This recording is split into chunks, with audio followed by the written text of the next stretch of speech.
Hello and welcome back to the Fantasy Playmakers. What's up, guys? In today's video, I'm going to be doing another mock draft. So in today's video, it's going to be a 12-team league, PPR scoring. We're going to be drafting from the 11th overall pick, and then just a pretty standard roster: one quarterback, two running backs, two wide receivers, a tight end, one flex, and then 6 bench slots.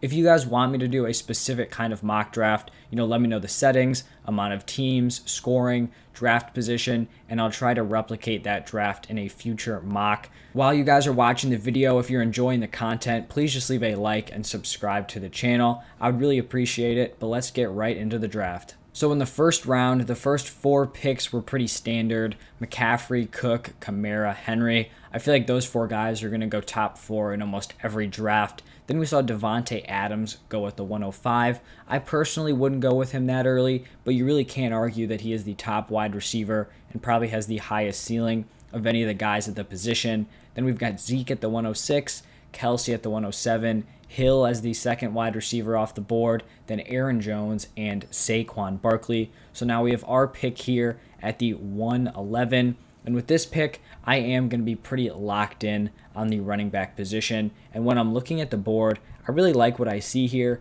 because I'm a big fan of Eckler and Jonathan Taylor. And then wide receivers, you still have Diggs, Hopkins, Ridley. Those guys are all top options. So I like what I see here on the board for this pick, but then also our early second round pick. But for this selection, it's got to be Austin Eckler. PPR scoring, the man is an absolute beast in the receiving game. He has a crazy high ceiling this year. If he can get, 70% of the carries, get that red zone work, and then also be involved in the passing game, I mean, his ceiling, I think he really could be the number 1 overall running back. He has top 3 upside, and so I like him here as my workhorse running back 1.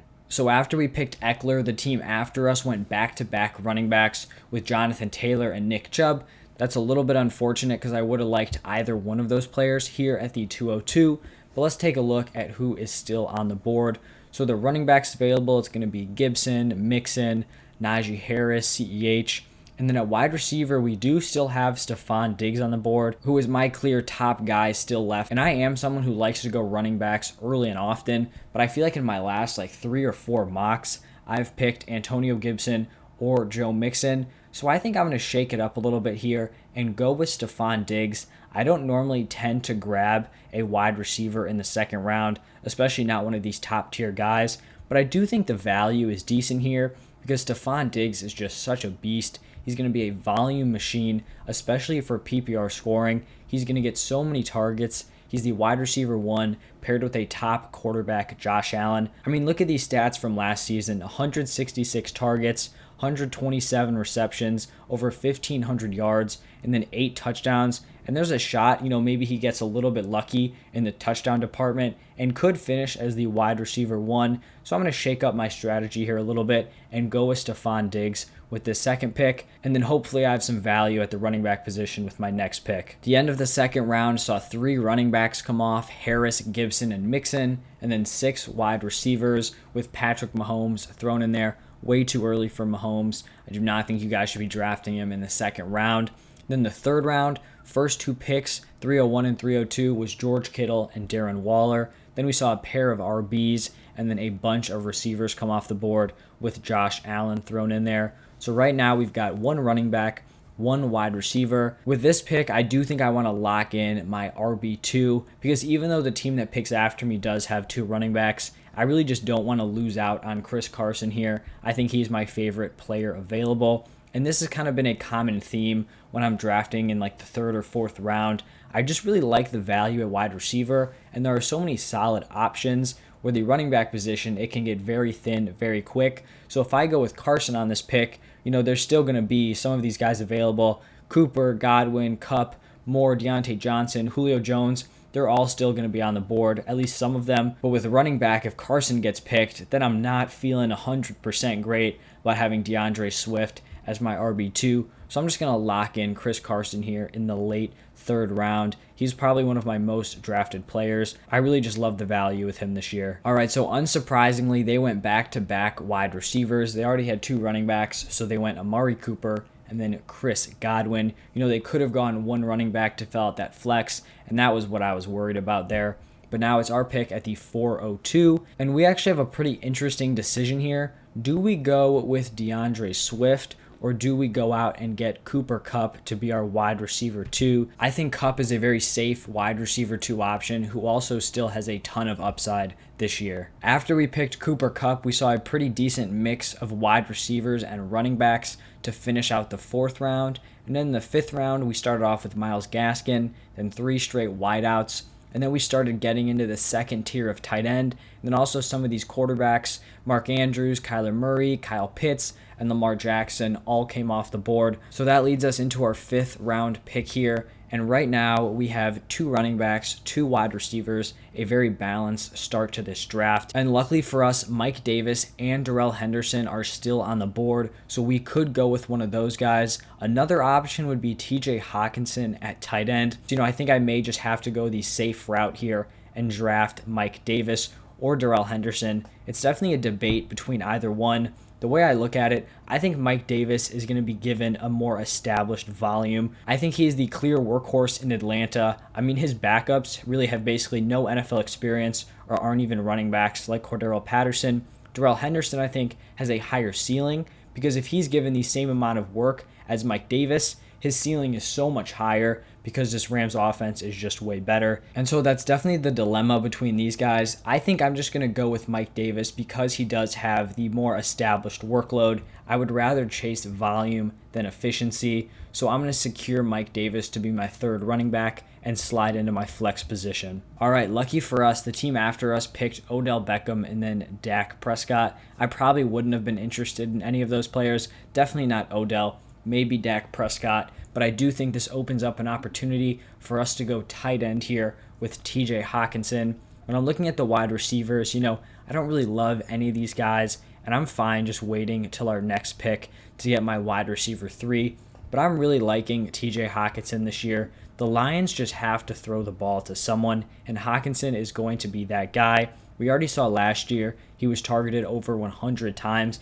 This year, I think it's a realistic possibility that he goes for around 135 targets, and that's just going to give him a very solid floor and a pretty high ceiling as well. There's not many tight ends in the NFL who are the number 1 target on their team, and I do think that can be TJ Hawkinson this year, and so he's going to slot in as my tight end 1. After we picked TJ Hawkinson, we saw every single position come off the board in the 6th round, a ton of wide receivers, 2 running backs with Henderson and Hunt.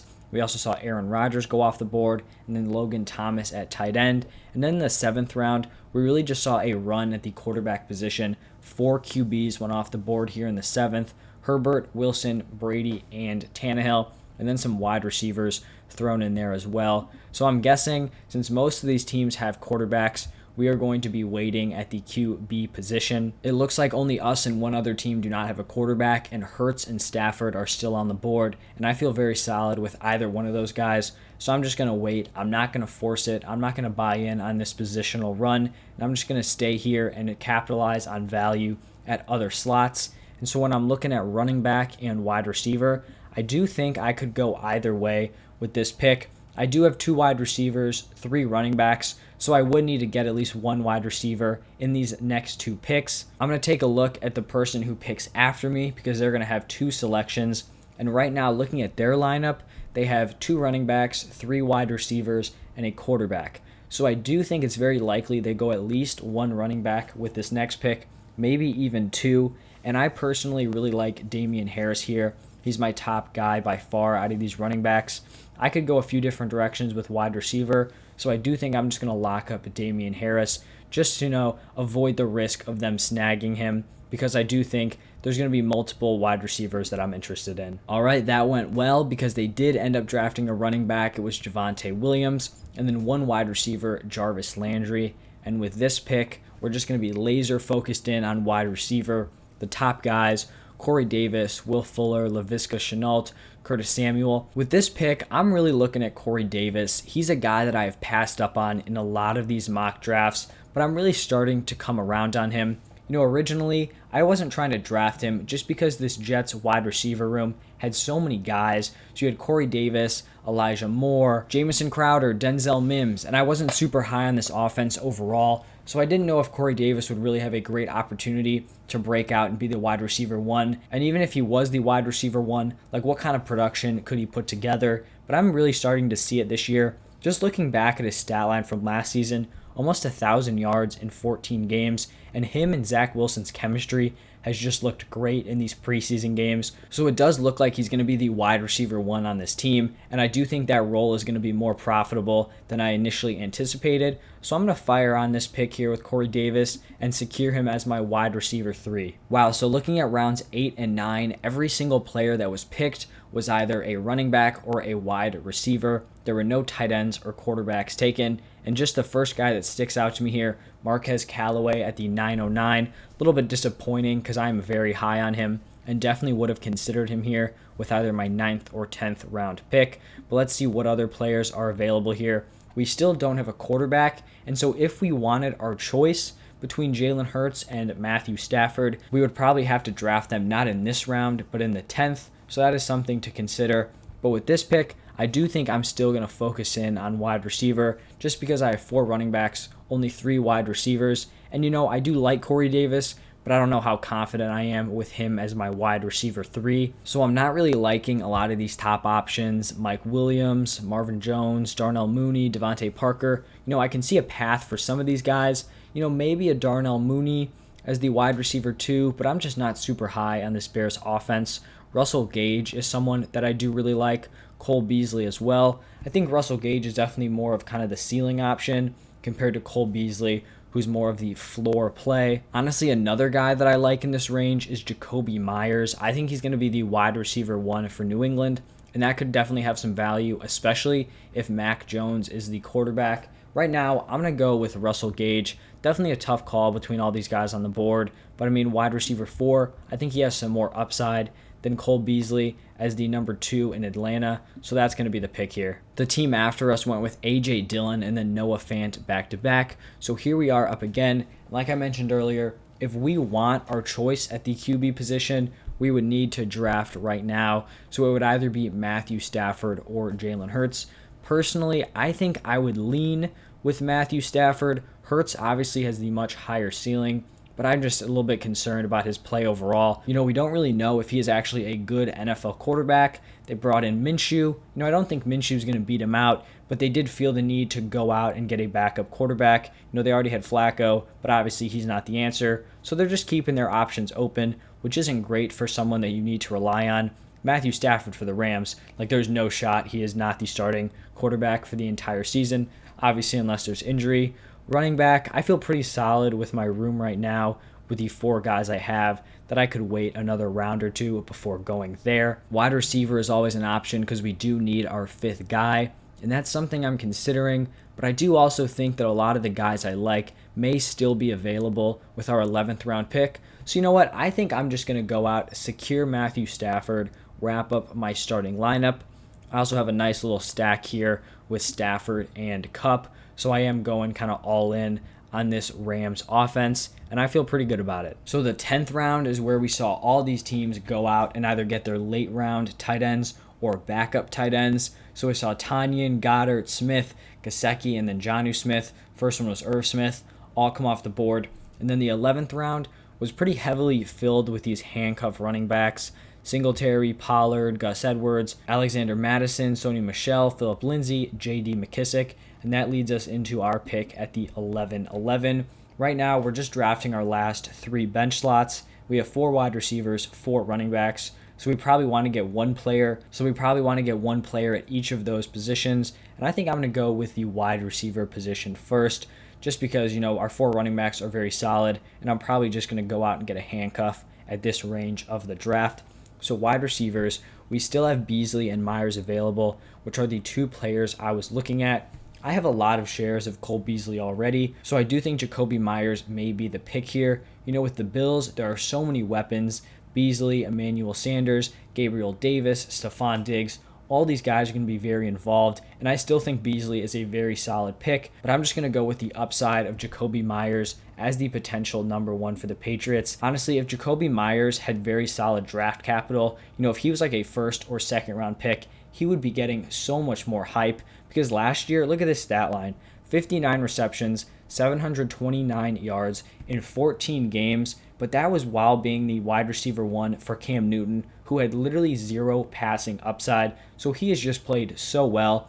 Obviously hasn't been put in the best situation on this Patriots team, but I think he's a very talented wideout and a very solid wide receiver 5. After we picked Jacoby Myers, it was Latavius Murray and then Tyler Higbee off the board.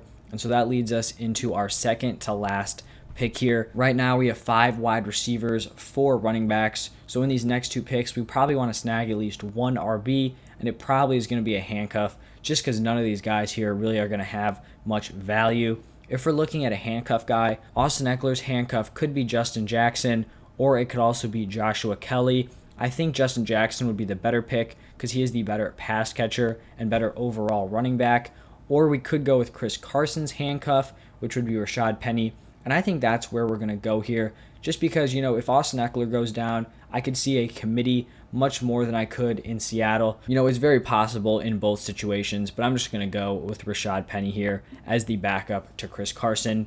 Carson has dealt with some injuries, in a few seasons. So, just getting a little bit of insurance, even though Penny doesn't exactly have the greatest health track record himself. So in the last 2 rounds of this draft, we continued to see a ton of these handcuffs come off the board. We also saw a lot of QB2s picked: Burrow, Lawrence, Tua, Deshaun Watson, Baker Mayfield, a few tight ends, and then, a couple wide receivers thrown in there. This is our last pick, and we're just going to look for best value available. And honestly, one guy immediately shoots out to me. It's got to be Cole Beasley here. We were considering drafting him, 3 rounds ago. He's still on the board, a wide receiver 6. And so this is going to be pretty quick and easy. Cole Beasley right here. So this is our final roster. Don't pay attention to the grade. It just grades you on how well you follow their ADP. But this is our final team. Matthew Stafford at quarterback, Eckler and Carson at running back, Stephon Diggs and Cooper Kupp at wide receiver, TJ Hawkinson at tight end,